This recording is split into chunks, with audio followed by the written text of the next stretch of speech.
Those are always a little different, but for the other family members, the others, they always have opportunity to give them the gift cards and say, hey, you get to go and pick that instead of, here's all the donations from everybody that mean really well, but absolutely don't apply to young kids. So. Absolutely. So I've started recording the meeting.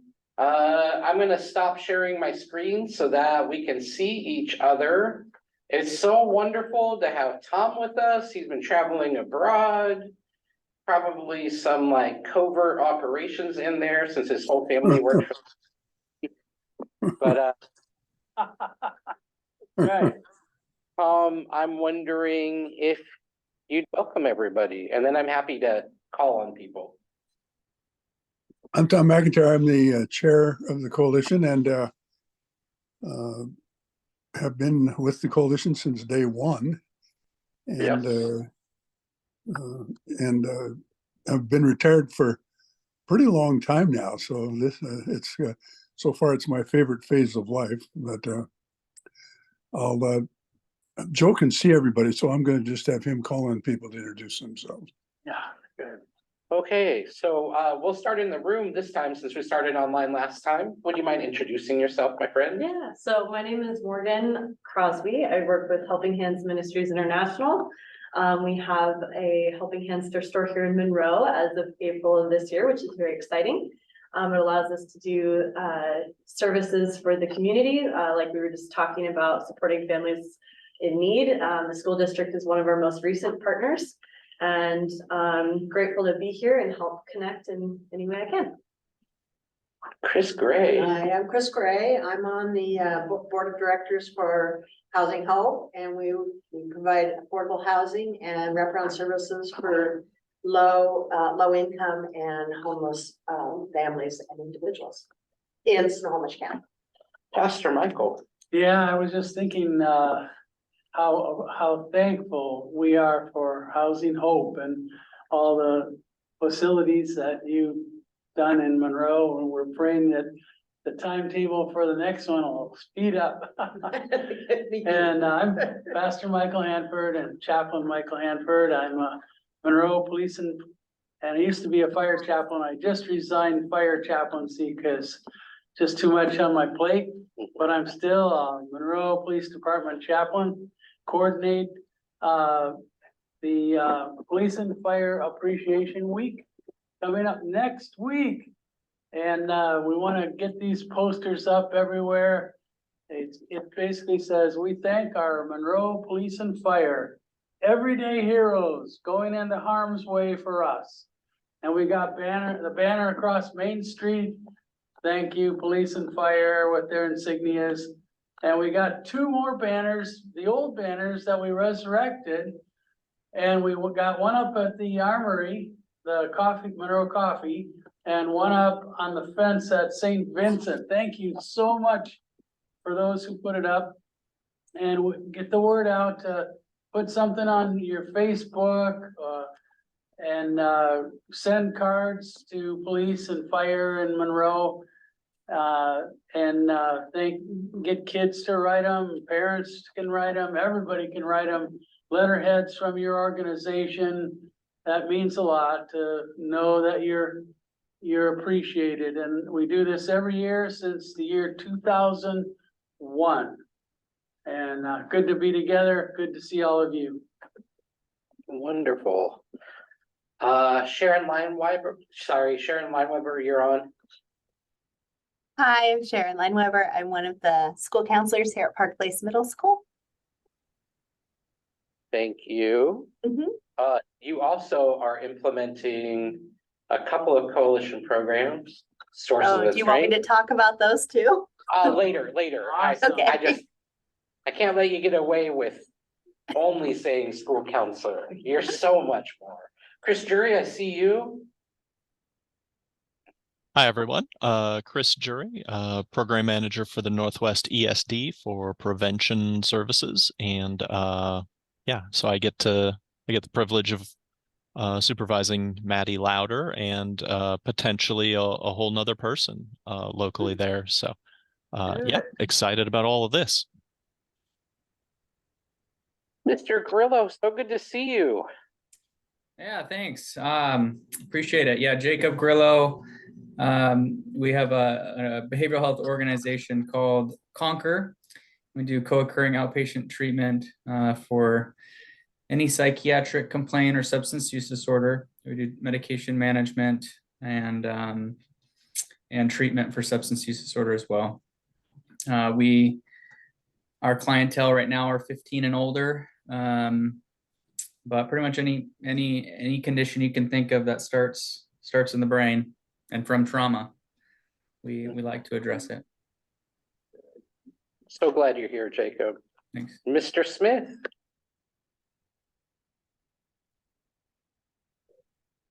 Morning, Joe.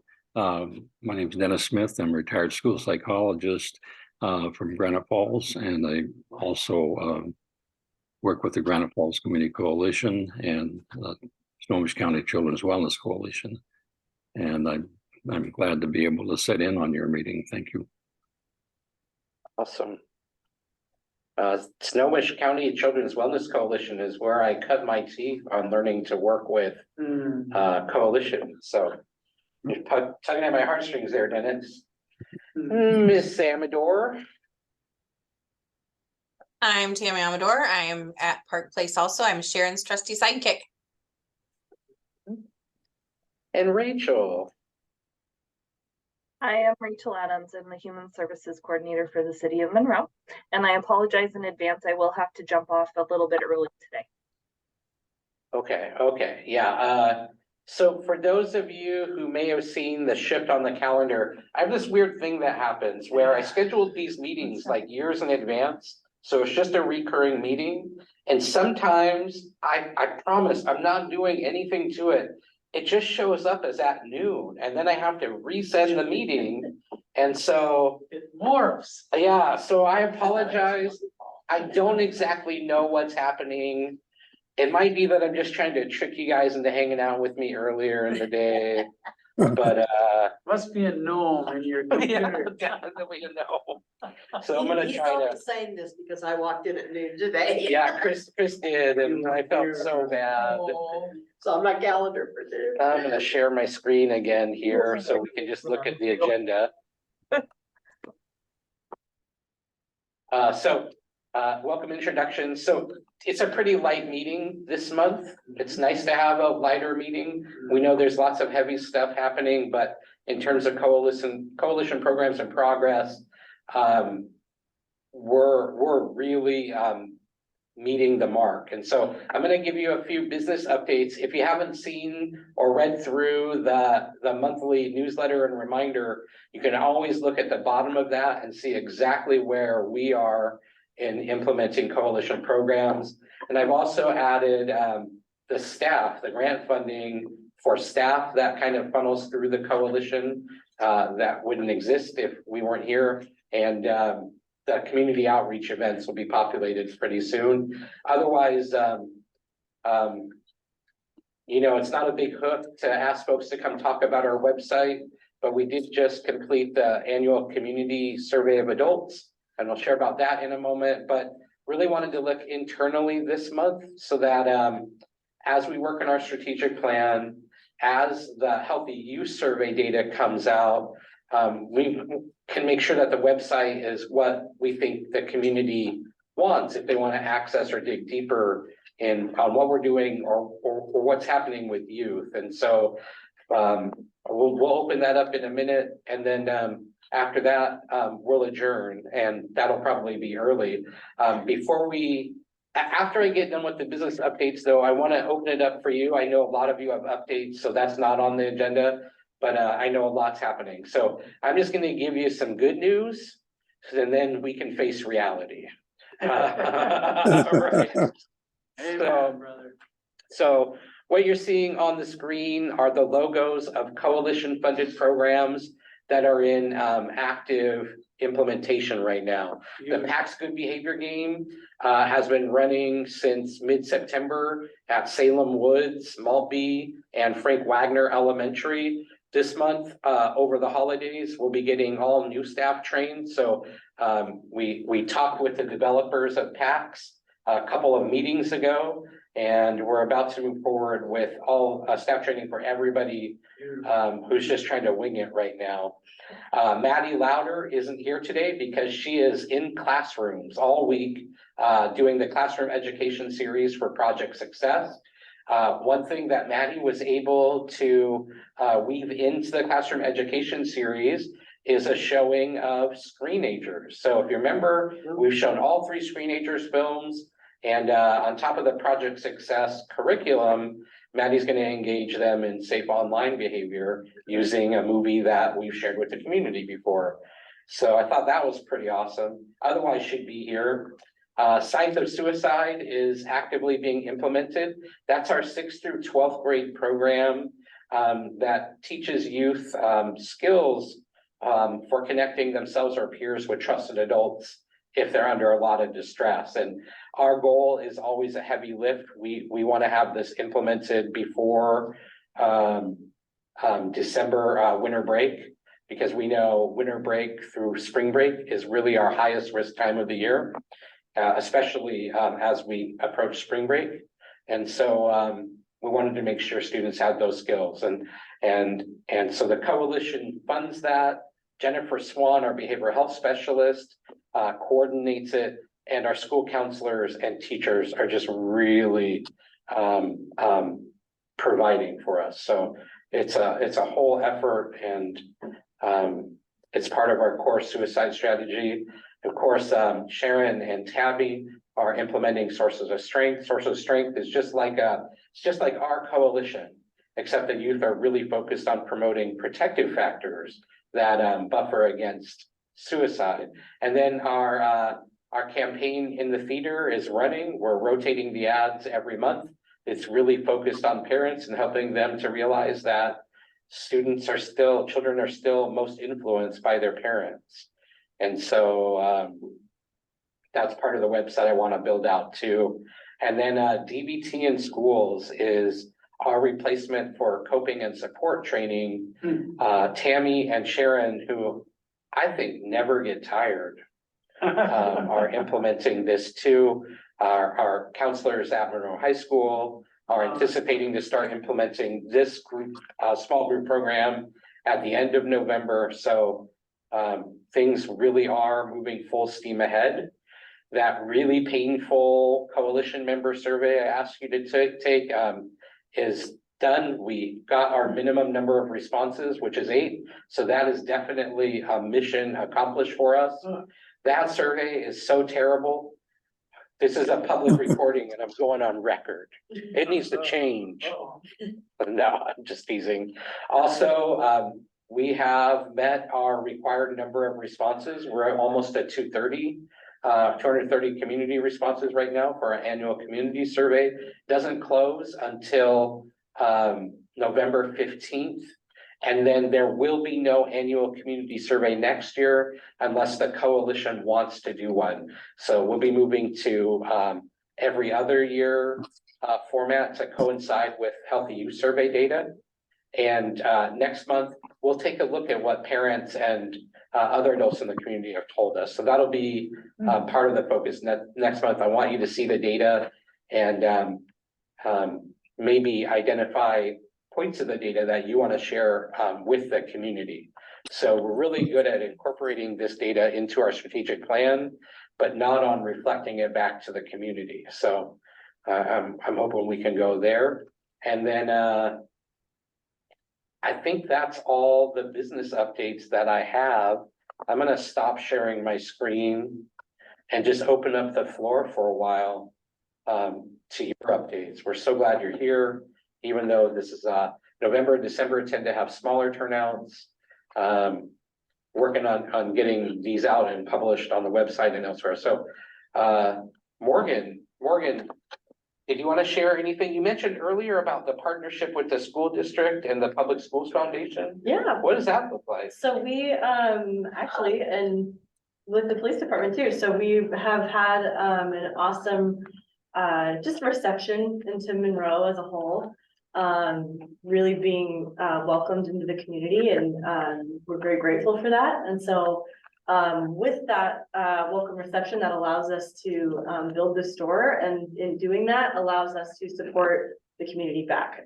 So the programs that I had mentioned a little bit earlier we're starting up with the Monroe Public Schools Foundation, the Monroe Police Department, hopefully fire, then it would follow suit after that as well. We're gonna be partnering with the Monroe Women's Gospel Mission. Cascade Church has gift cards as well. And so what it is that those organizations get gift cards with their logos on them, and they distribute them to people in need, either through their group, organization, community outreach, however they are able to identify people, whether or not they're coming to them or that they're going out and seeking those people. Yes. And so then the gift cards are able to be utilized in the store. We can just use the perfect example of having the fire. That family, you know, if you're receiving lots of well-intentioned items of like, here's all the stuff to help you. It's kind of helpful, and now we have a whole bunch of stuff that we don't really need. So Yeah. in our realm, that means that we can provide, you know, needed items. The family can go and select them themselves, which gives a little bit of choice and a very, you know, you don't choose to have a fire, so that removes a lot of your autonomy and a lot of your ability to act on your own. And so the hope is that the gift cards provide a opportunity and space for people to have a little bit of choice. And so that goes then not just in that situation, but across the board. So anybody who receives the gift cards, and the reason we include the logos is that way we know who's actually being able to receive help, and is our store accessible to people. So smart. The $25 does go a long way in our store. If you haven't been in, I encourage you. We're on 108 West Main. And if you haven't been in, you're also welcome to donate because those items then get to go back potentially to people in the community. So we had students just the other day that were coming in from one of the schools, and brand new to the US period. So no English at all. And we're coming in to get, I would assume, clothes and housewares and all those kind of things. So it allows people to build up, but also from within, because they get to make that choice. So something that we're very grateful for, and grateful to have the opportunity to do so. And always looking for more partners and donors and people to support. So yeah, yeah, we're very grateful to be in Monroe, and very much looking to grow and build our footprint, but also guest traffic just in the store in general, because that allows us to continue the program. Wonderful. And we're not talking about a handful of gift cards here. No. Is it okay if I share the number? Yeah. Or would you prefer not to? No, you can, you're welcome. So for Monroe Public Schools, it's $6,000 in gift cards as folks need. Am I accurate? Beautiful.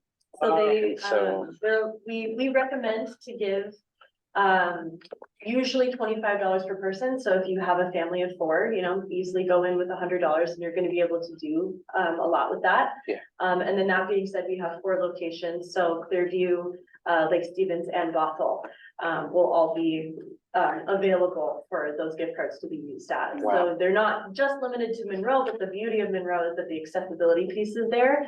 So Take the Next Step is another great partner of ours, and they, within walking distance, allows, most frequently we see their clients as being young moms, and having them get to come into the store, and the ability to choose is a big piece. And so providing that for the community is a wonderful thing to get to see that, and also understand that there's absolutely zero stigma attached to a gift card. Nobody cares. Right.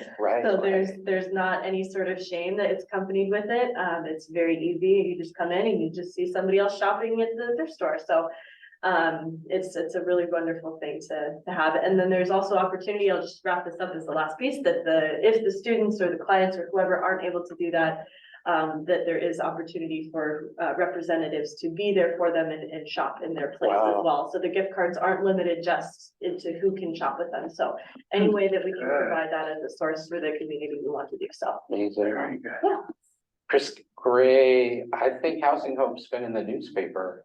Housing Hope has been in the newspaper, and I want to preface my comments with, because I don't want to be Debbie Downer. I have all the confidence in the world that we are going to come through this, and but we are having some difficulty financially. And we were on the front page of the Herald about 2 weeks ago. And I took some notes from a letter that came out from our CEO. And as to the reason that we're having difficulty financially. And so I just want to kind of read those from general increases in operating, operating our properties, services and social enterprises. So not having enough funds to do all of that. Impacts from the pandemic. Increase in property maintenance, and I would also throw in there security. We've had to increase our, double our security. Rental, this is the biggest one, rental vacancies and non-payment of rent. A lot of our tenants got, they basically did not have to pay rent during the pandemic. And so when that funding was lifted, they, for one reason or another, have not resumed their payment of rent. Wow. And so we're way behind on payment of rent. And that's one of our main funding sources for the rest of the programs that we do. Delayed payments and reimbursements, increase of 40% in property liability insurance. And the increase of security. Like I said, we had to double security. Like I said, we had to lay off 19 people and did not fill 5 open positions. So that was a huge, these were not jobs that were direct sources of support for our residents. These were more main office administrative personnel, but it was a big hit when you have to lay off that many people. Like I say, I am optimistic that we're going to be able to pull through this, but it's taking a lot of emphasis to deal with our tenants that are so behind in their rent. And so that's basically where the emphasis is right now. Just to add another couple of issues to what we're dealing with is that we populated the first property in Marysville since the opening of the single entry system, the 211 system. And as you know, that brings the people with the highest number of needs are the ones that rise to the top. Well, when you're populating an entire 4 or 5 buildings of apartments and you get all of the highest needs individuals and families, has caused us a lot of problems. And if you read the paper at all, we had a murder there about a month ago at Twin Lakes in Marysville. It was not our resident, either the shooter or the person that was killed. They were guests of a resident. So we're just having a lot of problems. We're having tremendous impact of fentanyl. Dealing, even some creating, and like we've had some properties that we've had to take down to the studs because they are so contaminated, thank you, with the fentanyl. Wow. And so it's just a lot of things are adding up right now. And so, like I say, we're focused on it. We think we have a way out, and we are going to continue to work hard to come back to a level where we there's a couple of programs that have been put on pause. One of them is, which I'm very sad about, is the building of the new Tomorrow's Hope building in Everett, which I think I talked about at the last meeting. Yeah, it's been put on pause. They've scheduled another meeting, so I'm hoping that they're going to come up with a plan where we can get back to work trying to develop the funding for building that facility. That does not impact the opening of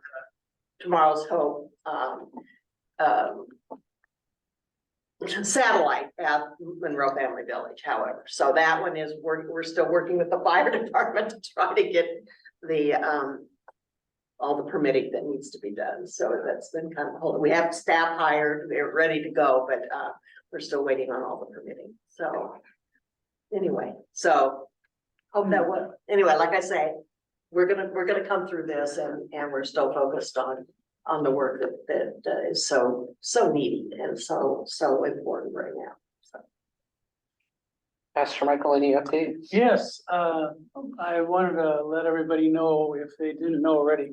I also, along with Tom, have been on the leadership team of the coalition since day one. Day one. And it's been an honor and a privilege, and I'm so excited about the evidence-based programs that we've established in Monroe schools and made available and helped collaborate with the community. And also the personnel, the incredible personnel, many are on the call, that this is generated. So thank you. Jumping off from what Chris just said, I was given a statistic last week that 90% of the inmates of Snohomish County Jail are addicted to fentanyl. Wow. 90%. Now, I haven't, checked all that out, but I was given it by a reliable source, but you always want to, Sure. I'm not sure exactly who to contact other than the jail.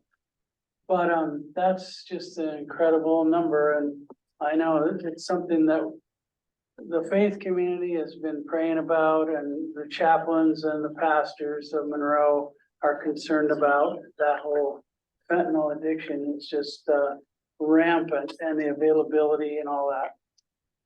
And then also the fire victim, the family of Ruby, who perished in the fire, 15-year-old Ruby from Park Place, right?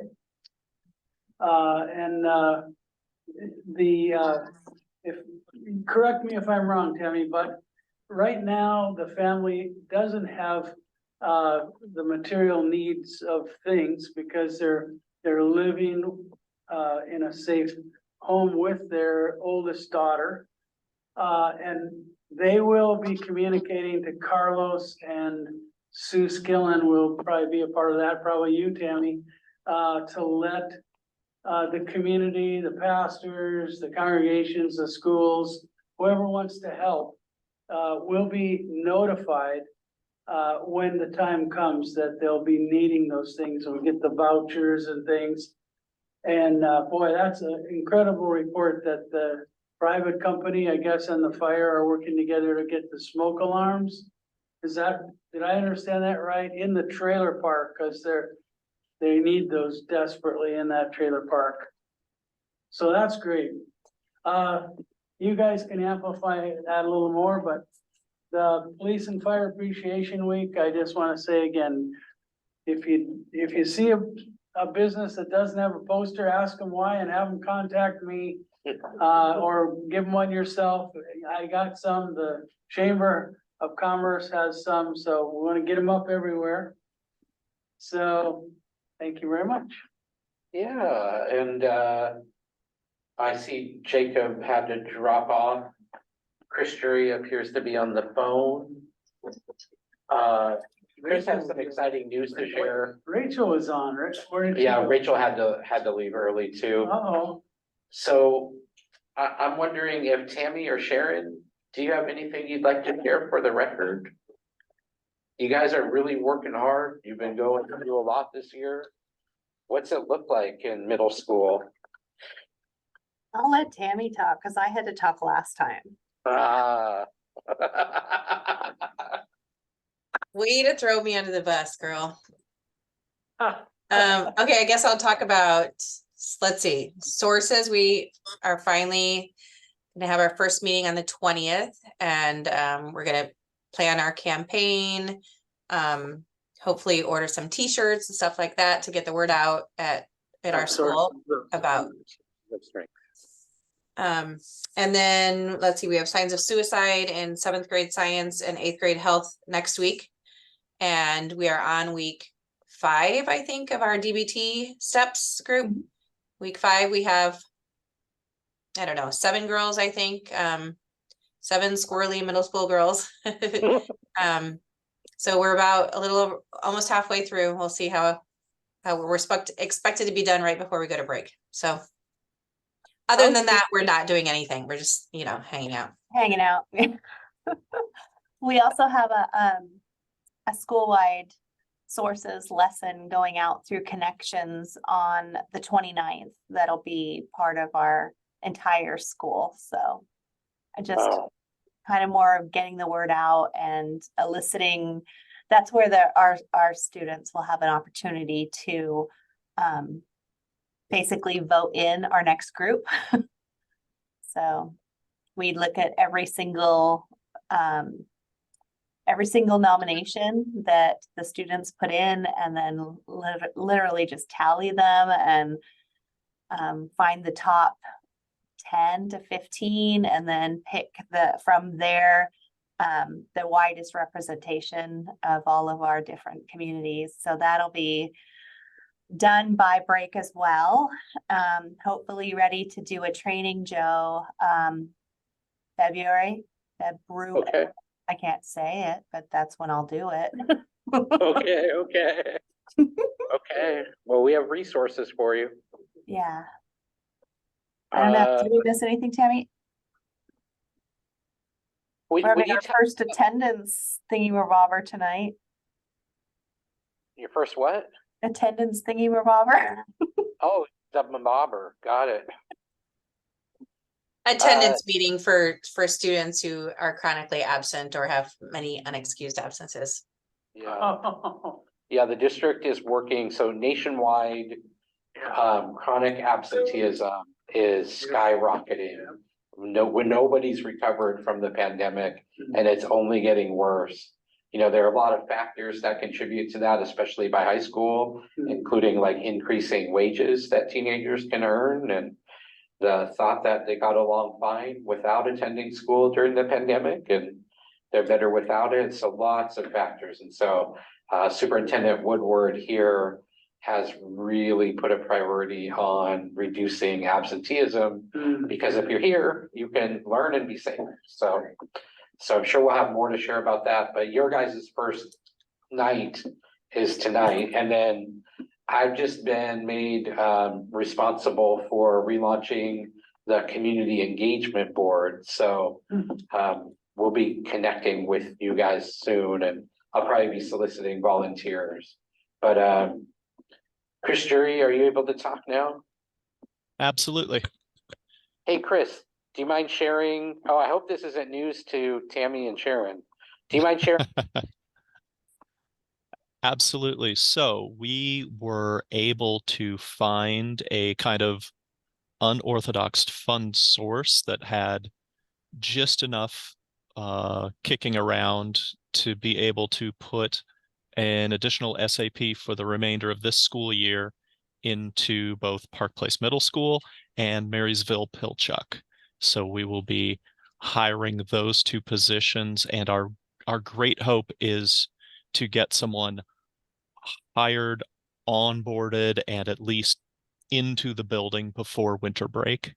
I hope that's a timeline that works for our Park Place people. I really want that to happen as quickly as possible. So yeah, that's super exciting for us. We haven't been able to find a fund source like that, and we haven't been able to double up in a district until just now. So both those positions will be a second SAP in a district, which has been forbidden by healthcare authority funding guidelines. So this is not healthcare authority funded, so we can do things a little differently, and we're excited about it. I think you all know how committed I am to the Monroe district, and glad to finally be able to put some muscle behind that for a change. So here we go. So grateful. And so Wonderful. if this is news to you, Tammy and Sharon, what you need to, oh, it's not, okay. So the SAP will be implementing Project Success. That's very defined and never have too much help. Exactly. I think we all know our kids in need could use more help than any 20 professionals could give them. So Yes. we're just going to throw some more people at these things and see what happens. And we're really hopeful one or the other of you or one of your administrators will sit in on the interview panel as soon as that gets organized, because yeah, we definitely need firsthand perspective. But I'm excited. I'm really excited. Yeah. I think we're at a place where everybody's putting so much into how they're supporting kids that fit becomes the top priority right now. We just need people who are going to fit with what we're doing. So grateful to you, Chris. Yes. So Thank you, grateful. Chris. Hey, it's the least I can do. Dennis, If it's the least, can we put in orders? Just saying. You can try. and like too, praising you, but truly like Tammy and Sharon have taken the opportunity that the coalition presents and are just hitting home runs for kids. But I know at your expense, you're asked to do everything. And so we're so grateful for you guys. So grateful. And it's a situation where they have a budget and like they're so busy. Spending money is like, that's too much. I can't take that on. So they're trying, but anyway, yeah, when you're so overworked that you don't want to go spend money, you're working hard. Yes. Yeah, we're gonna try to learn how to do that better. Me too. Me too. Dennis, anything happening in your neck of the woods? Yes, Joe, our coalition has been active with our food bank where our offices are located. And we have an extension of that up on the Mountain Loop area. We also have been busy with our early childhood learning team. I think I told you last time that we had got a grant to do an evaluation of the community of early childhood parents.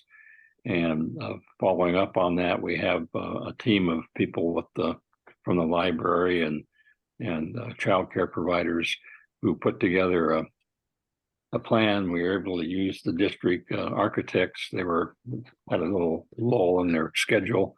And so they drew up the plans that we had been working on for the past year and a half. And so we have a early learning center developed. We just need to get the funding for it. And there's other projects that we're working on now. I have stepped down from the Granite Falls Community Coalition board. We moved down from Everett to Linwood, and it's tough getting out there sometimes, and I've had some health concerns, so I just need to kind of reduce my commitments a little bit. So, but yeah, they're very busy out there. Yeah, I don't know if you heard Pastor Michael, but he said that's really hard to do. For everybody on this call, like doing less, that's hard to do. Yeah.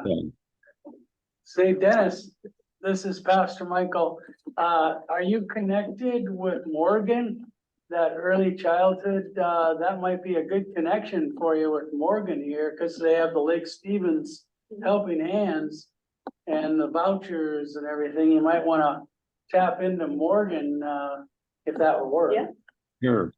We have, I brought some of our team out to Child Strive and we worked some with them. And so we have kind of get a sense of what the county is offering for early childhood programs.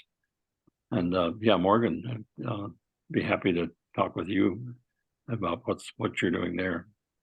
Yeah. Good. All right. So I just want to take a straw poll.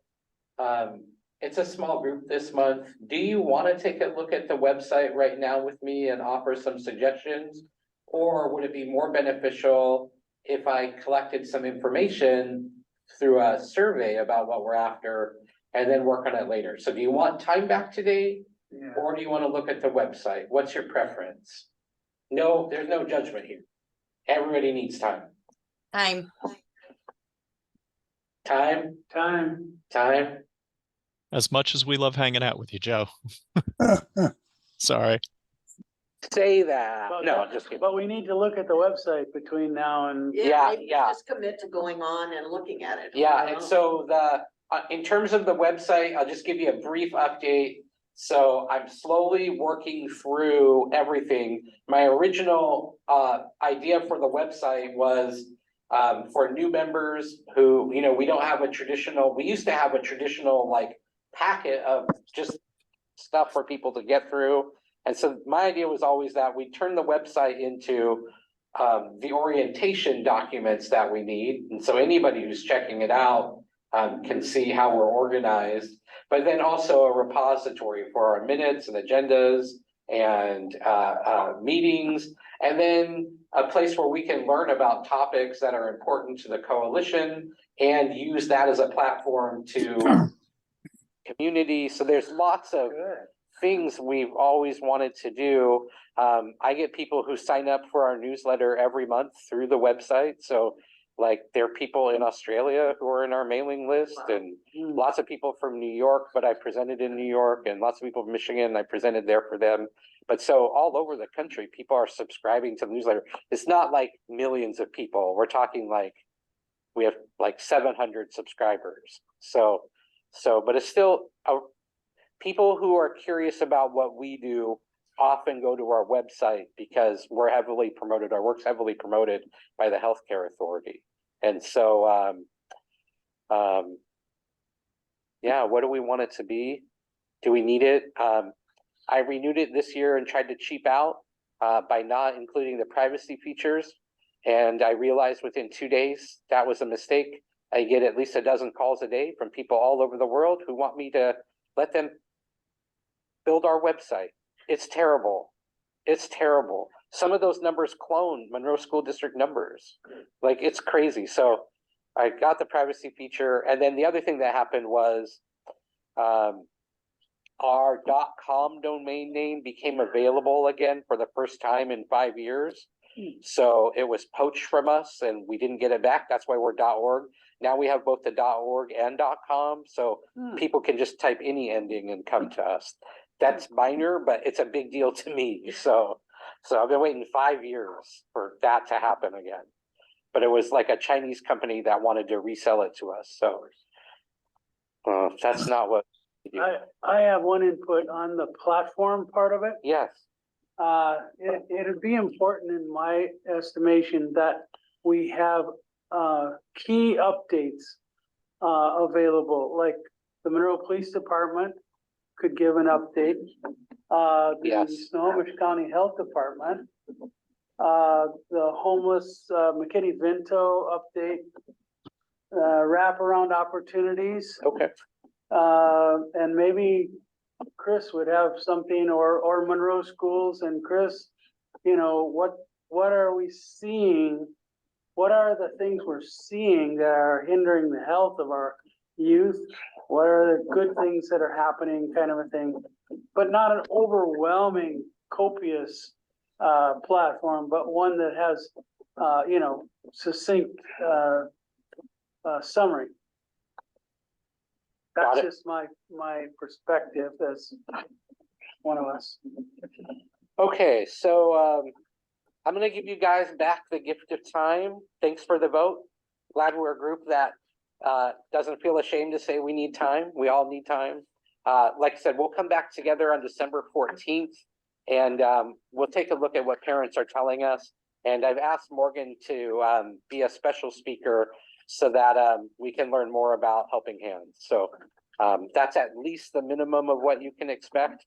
Hopefully it'll be fun. Based on this conversation, a couple weeks ago, I refound all of the original media from when the coalition formed, including our first meeting, which was covered by Fox and Cairo 7, all in the old district building, and they did a crazy heroin story. Wow. So maybe we'll have some fun and look at some of those too. But all right, guys, so grateful for you. Take care. Thanks, Joe. You're making a difference. Thank you. Oh, yes. Okay.